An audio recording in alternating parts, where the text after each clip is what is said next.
talk about a team like Ed Carpenter Racing trying to get things back on course. I thought something that would be fun, something that we haven't really done before on the show, something to kind of mix it up, is I wanted to do team goals for the month of May. So we're gonna name off 2 to I have 4 I think here. We have 2 to 4 teams to kind of say what should their goal for the month of May, and I mean obviously all of their goals are to win, but we just have other goals. Other goals. Is Buddy Lazier racing this year? Yeah. Oh my god! Like his goal is just to get out there. When I was making the outline and I first sent you like that message that was like, hey, if you have any other ideas or things to like mix things up, that was my thought. I was like, I kind of like the idea of doing goals, but then like my mind just reverts to like, well, obviously Craig, the goal is to win. Like, okay, yeah, yeah, the goal is to win. But that's honestly the comment where somebody's gonna make in the YouTube comment section. Too big. Everybody's goal is to win. Duh. Like, okay, but. Right. But there's other things that teams want to accomplish. Like only one car can win. Right. Like, what are your goals outside of the obvious? There's a chance that only one driver will stay atop the podium all month. So I mean, who knows? But yeah. So the way I looked at it was what would need to happen for these teams to leave Indy at the end of the month feeling accomplished. Like what would they be like? Hey, you know what? We had a good month. Let's use this to get us through the rest of the season. I'll start with Chip Ganassi first for me. I had, one goal for them. Marcus Ericsson leaves IMS with the points lead. He's the defending champ as far as the 500 goes. This is the highest he's been in points at this stage in the season. We talked about it earlier. If he leaves Indy with the points lead, it means he's had a good month. And that would work, and possibly might even mean that he has a win as well to go along, like a second win of the season, which he's not had more than 2 wins in a season his entire career with Ganassi. So it's like, if he can exit May atop the point standings, if he can leave with 2 wins, going into the back half of the season, because I mean it's only been 4 races. We'll leave with 6. That's still like kind of not even technically halfway, but it feels like this is the halfway point of the season every year when we get to May. It's like this feels like the halfway point. But I mean, which it's so funny because it is not. It's not at all. It's definitely not at all. It's a 17 race season, right? It's honestly it's the point of the season where things really kick in high gear. Right. So, but yeah, I think if he were to leave Indy with the points lead, I mean that would work wonders for him being. I mean, it sounds obvious that he would be in the mix for the championship as the points leader going into May, but like I said before, we haven't really talked about him as a contender for the title. He's kind of an afterthought when we're talking about drivers who will potentially hoist the trophy at the end of the year, and I think that will kind of solidify him as a contender for the remainder of the season. Also for Ganassi, Scott Dixon gets his second Indy 500 win. I know it's obvious, like I said, to have a goal is a win, but after last season, I can't imagine anything else on the mind of that PNC team. They want to get that win, and I can't, that's, I think, got to be at the forefront of Scott Dixon's mind. For Andretti Autosport, I've got Romain Grosjean wins a race. Doesn't matter which one. Like you said, it's more likely to be this weekend than Memorial Day weekend. But if he can get a win in one of the 2 races, I think that would be big for him. He's 5th in points. It just feels odd with all Grosjean has done this season, as good of a year as he's had, for him to not have a win this year. I mean, to lead as much as he's led, to show as much improvement from last year to this year that he's shown, to not have a win just feels a little criminal. So I'm hoping he gets a win on the board in this month. For Arrow McLaren, Pato O'Ward leaves with the points lead. Obviously, that would be a great month. But Rossi and Rosenquist, if we can get them 2, if not in the top 10 in points.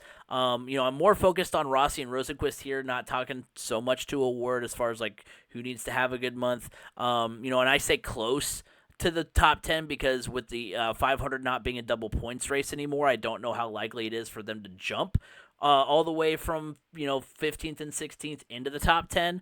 But if they can get close, I think that would be big for them.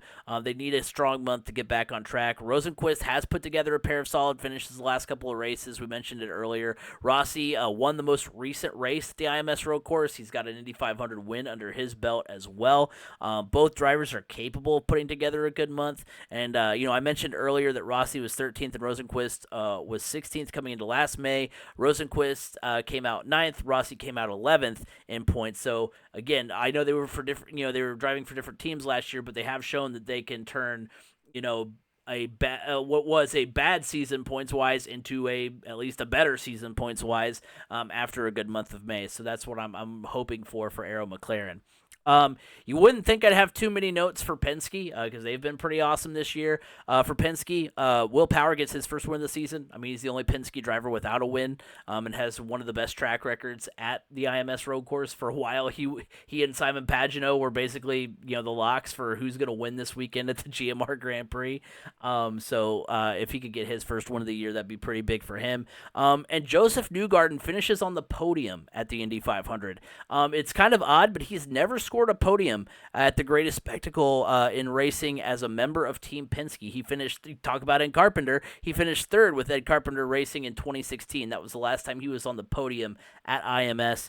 He's finished outside, or as far as the Indy 500, he's won at the road course since then. But he's finished outside the top 10 in the last two 500s, despite, usually putting together fast months, being, one of the stronger teams in practice. Like I said, he was the fastest in the final test in April. So let's see if that catapults him into a solid month. So those are my notes. Those are my goals for these teams as they head into the biggest month of the season.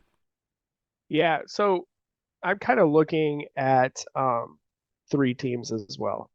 One I've already talked about, and that is Ed Carpenter Racing.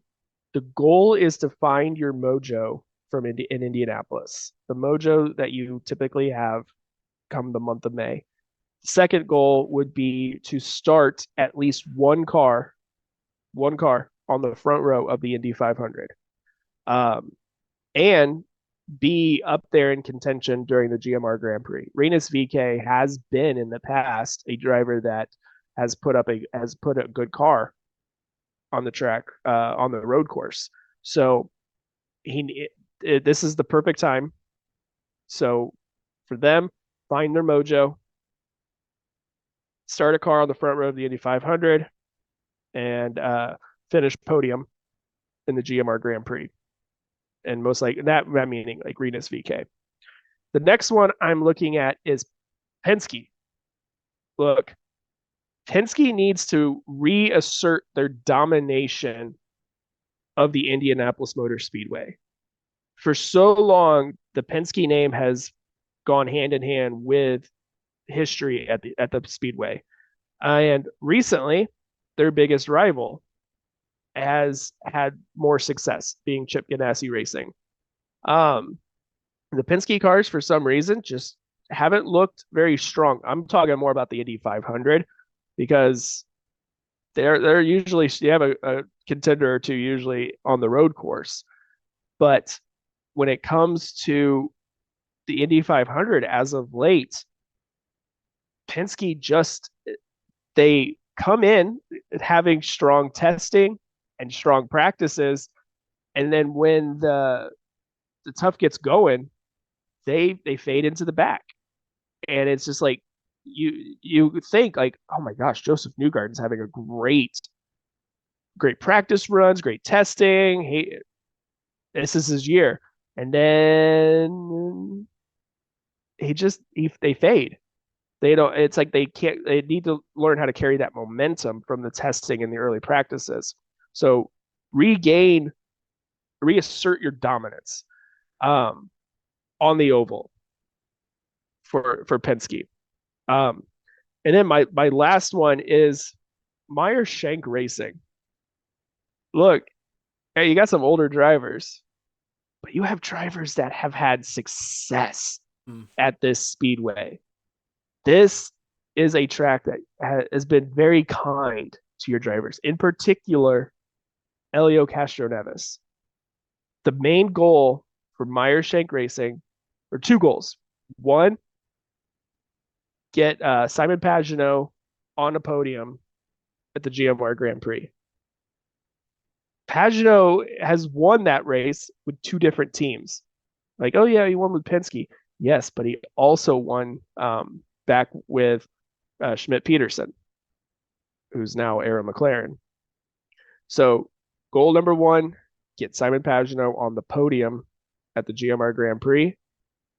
Goal number two, it's an obvious one. It's the obvious goal for every team, but this one's different.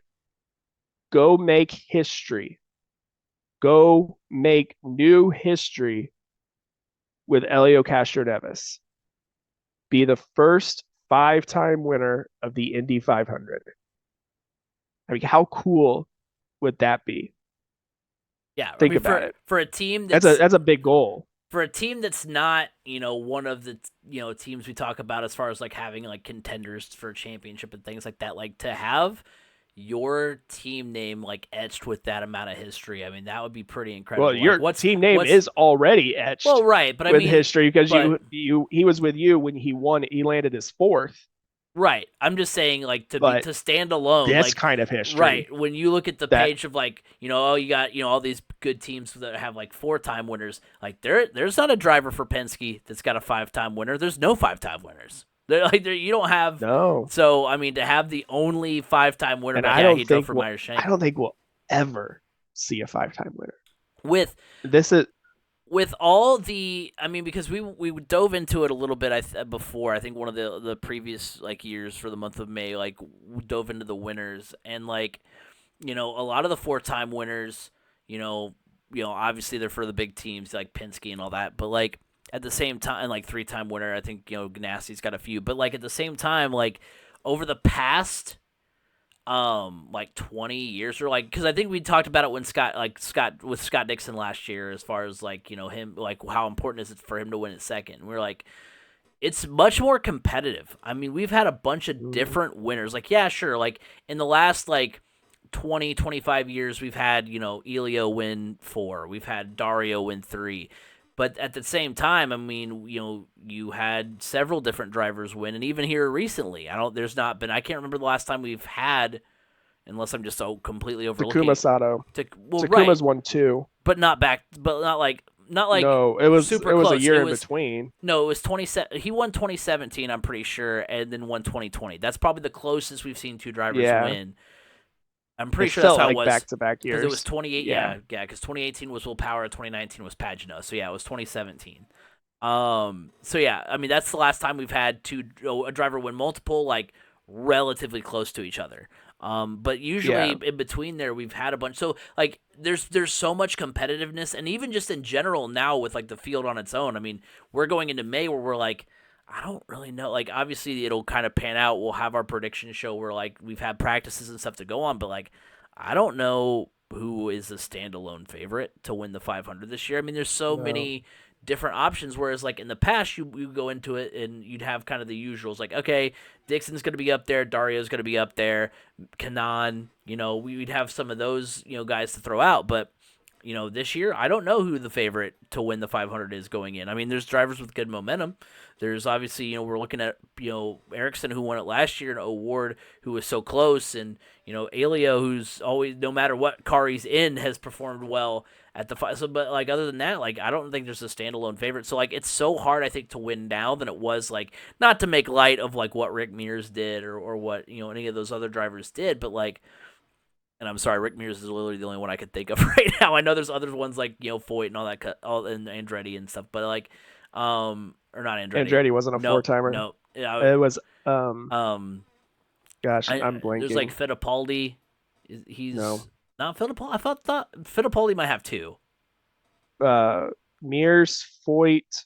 I mean, it's Unser. Okay. Was it Unser? Unser and then Elio. There's only 4. Well, no, I wasn't talking about like, I was just talking about like multiple, but like just in general. Oh, okay. I thought you were talking about 4-timers. Not just 4. I wasn't talking about just 4-timer. Like obviously they're in there, got it. But like 2, 3, 4, whatever. But like, like I said, not to make light of what they did, but I think it's harder now. I think the level of competition is, as least as the sport is right now, the level of competition is more wide open.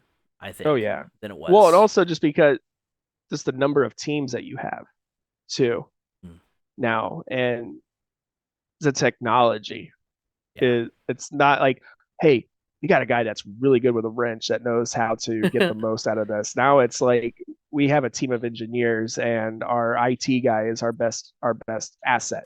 Um, so yeah, it's totally different. Like you said, not to take anything away from the guys from the past that have done it, because of anything, that was probably it was a great feat in its own because of just how much like grease work, like elbow grease, went into those cars than they do. I mean, not to say they don't now, but everything is so computer driven now that these guys didn't have. It was just like, maybe if I try this will get it to go faster. Now it's, if you do this, statistically speaking, and the computer says you should have more RPMs. But yeah, it is. It's much more competitive. But yes, that's the main goal for Meyershank Racing, is go make history.